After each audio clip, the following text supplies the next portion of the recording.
Hai sobat, gimana kabar kalian? Semoga disehatkan selalu dan banyak rezekinya, amin. Jangan lupa untuk berlangganan. Dengan Anda berlangganan, Anda menjadi orang pertama di channel ini yang memiliki hak istimewa.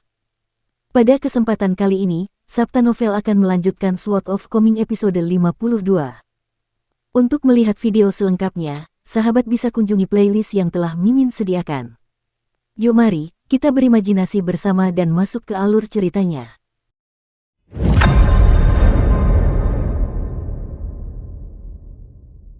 Bai Yuan tiba di hadapan Ning Yao dengan satu langkah, mengangkat lengannya dan mengepalkan tangan sebelum memukul kepalanya. Ning Yao mengangkat pedangnya untuk menangkis serangan ini, dengan bilah pedangnya menghadap pergelangan tangan Bai Yuan. Pada saat yang sama, dia dengan ganas menusukkan pedangnya ke dada Bai Yuan, dengan ujung pedang mengarah ke jantungnya. Namun, anehnya, tinju Bai Yuan berubah menjadi telapak tangan, dan dengan cekatan ia meraih bilah pedang wanita itu. Sementara itu, tangannya yang lain secara naluriah bergerak untuk meraih ujung pedang wanita itu. Jelas bahwa serangannya hanyalah kedok, sedangkan niat sebenarnya adalah untuk mengundang serangan ceroboh dari Ning Yao.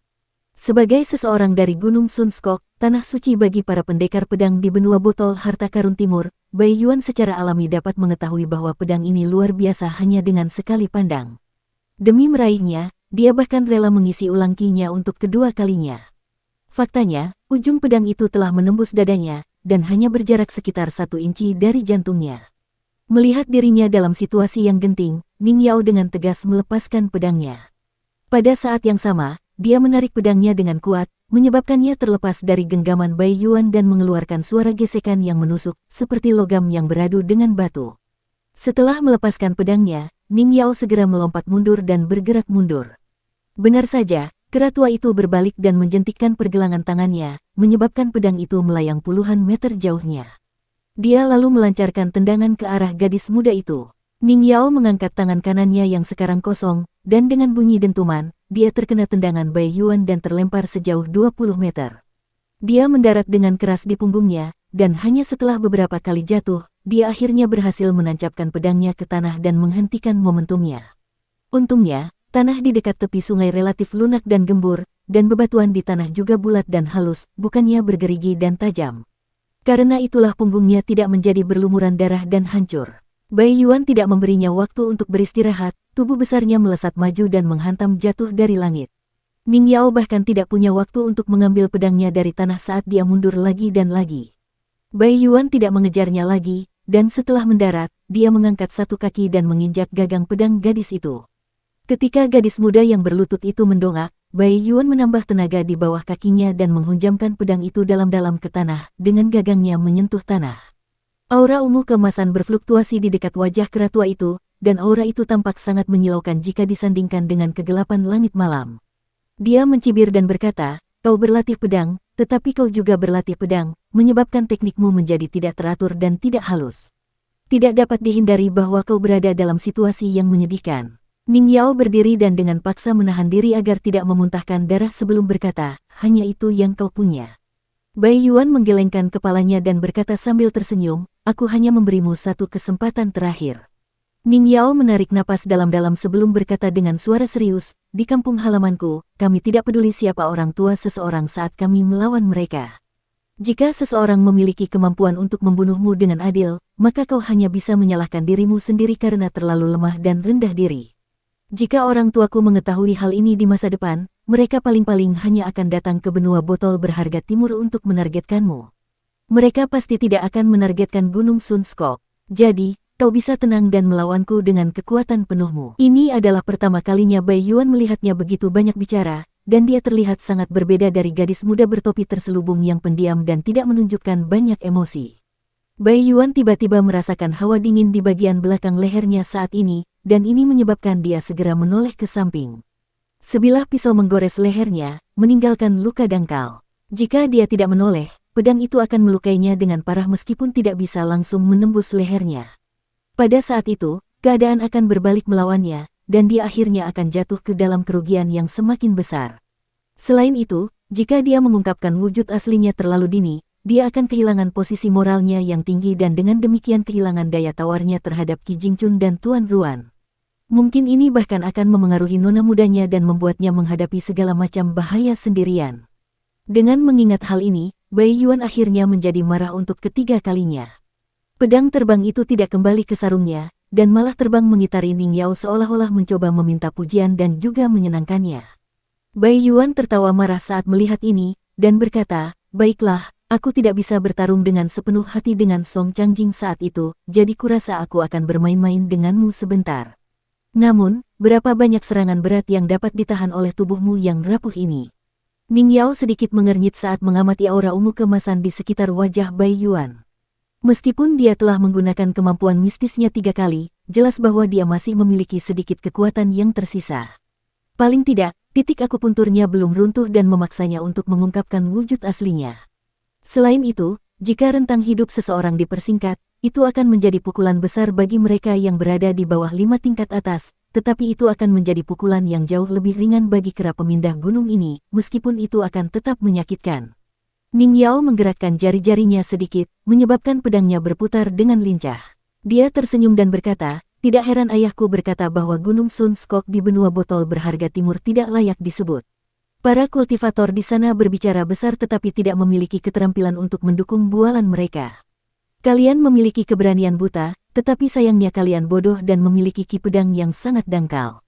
Bai Yuan pun marah besar dan berteriak, "Kau cari mati." Dia menyerang gadis muda yang kurang ajar itu. Ning Yao tidak bersemangat lagi untuk melanjutkan pertarungan, dia malah mundur ke arah utara.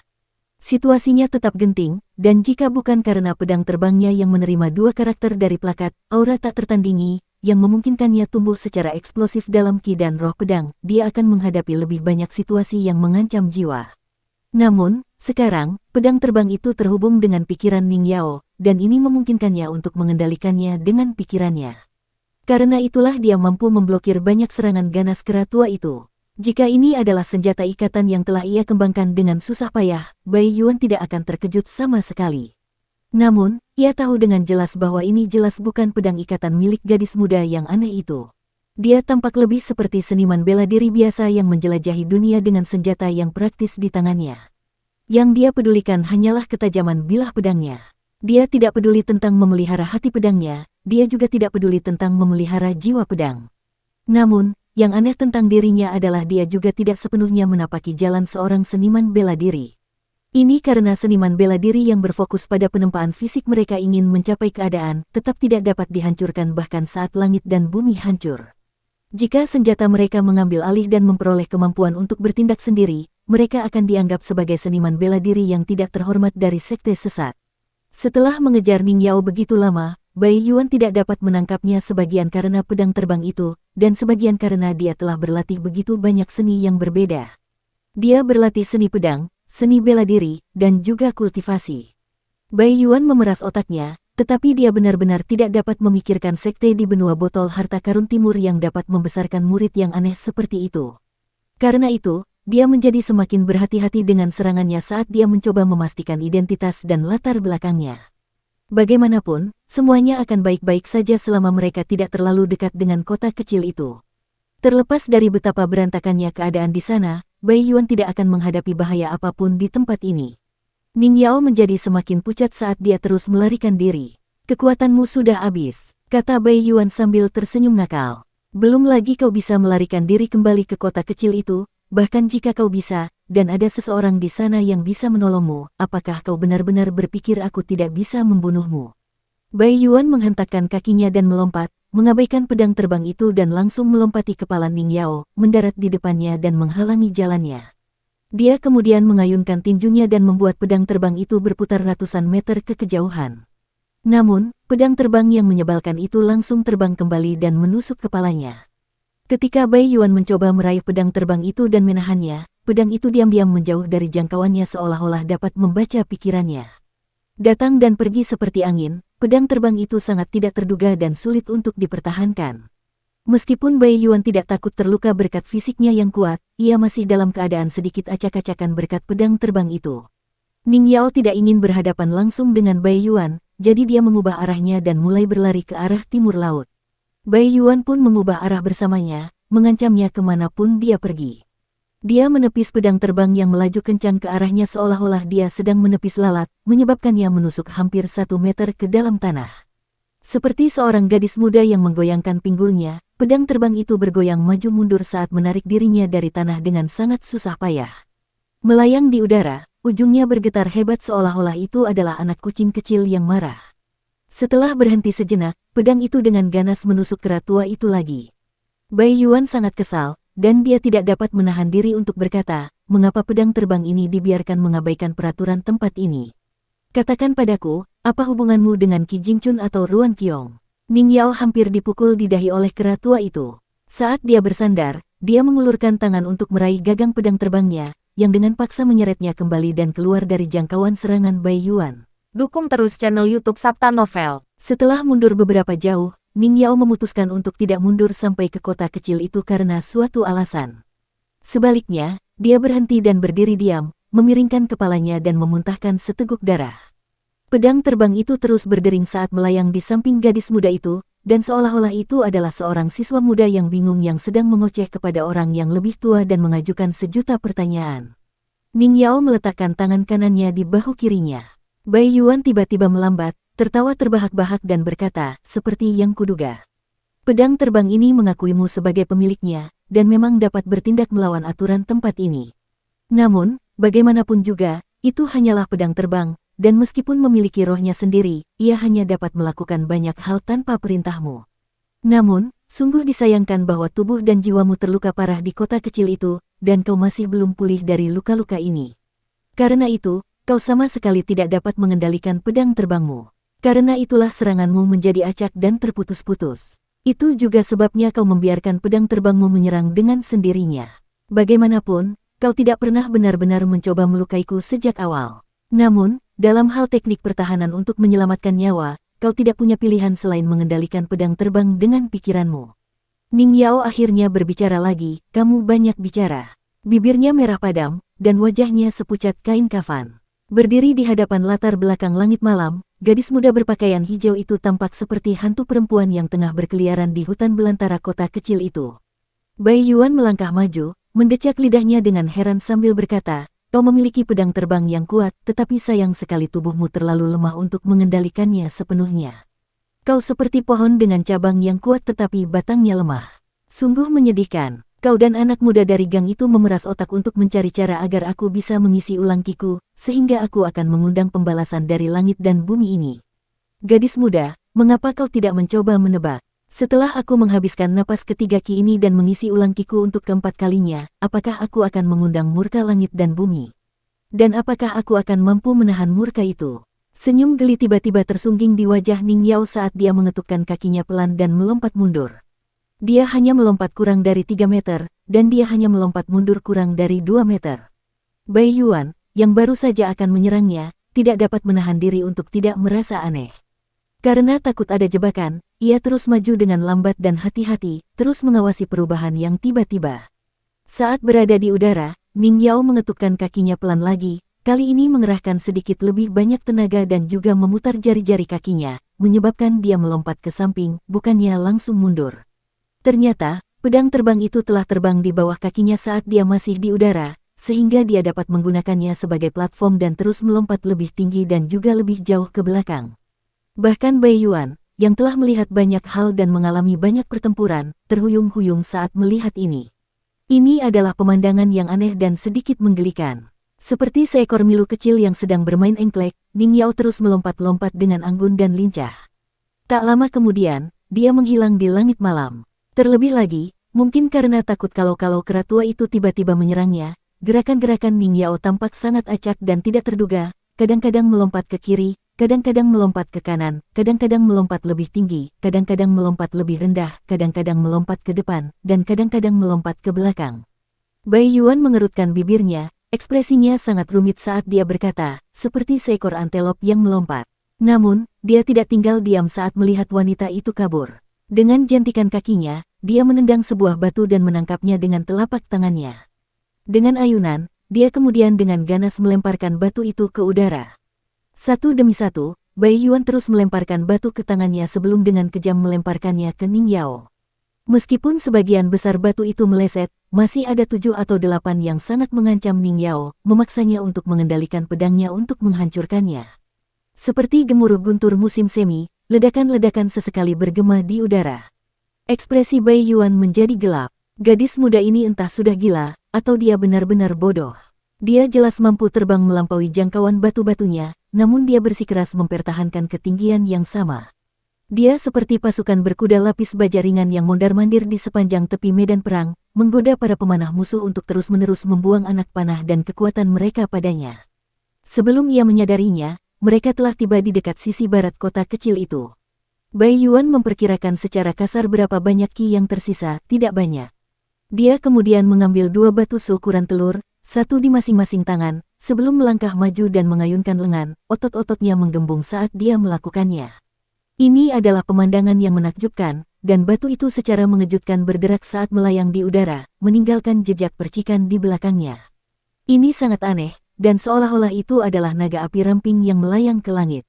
"Turun ke sini," teriak Bai Yuan. Sebuah percikan api yang cemerlang meledak di udara sebelum suara gemuruh rendah menyebar. Ning Yao mengerang saat dia jatuh ke tanah.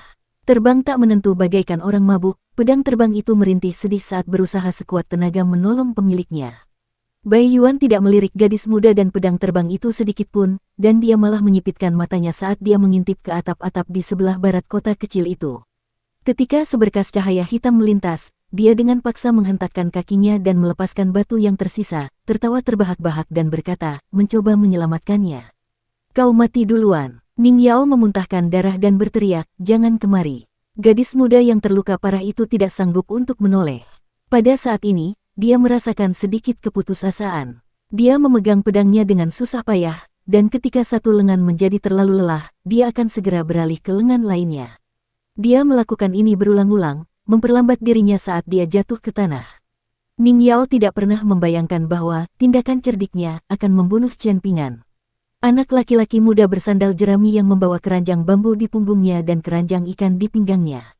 Anak laki-laki muda yang berjalan cepat bagai angin saat ia tergesa-gesa setiap hari, sibuk mencari uang dan sibuk meramu obat.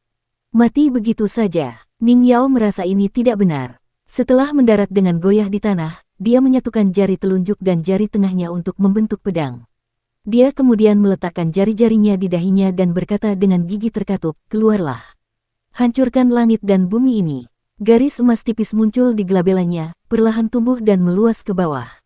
Itu seperti pembukaan mata surgawi mereka yang abadi. Di bawah jembatan lengkung batu kuno, jembatan tertutup masa kini, sebuah bilah berkarat yang ujungnya menunjuk ke arah kolam dalam selama ribuan tahun tiba-tiba menguap seperti seseorang yang baru saja terbangun dari tidur nyenyak.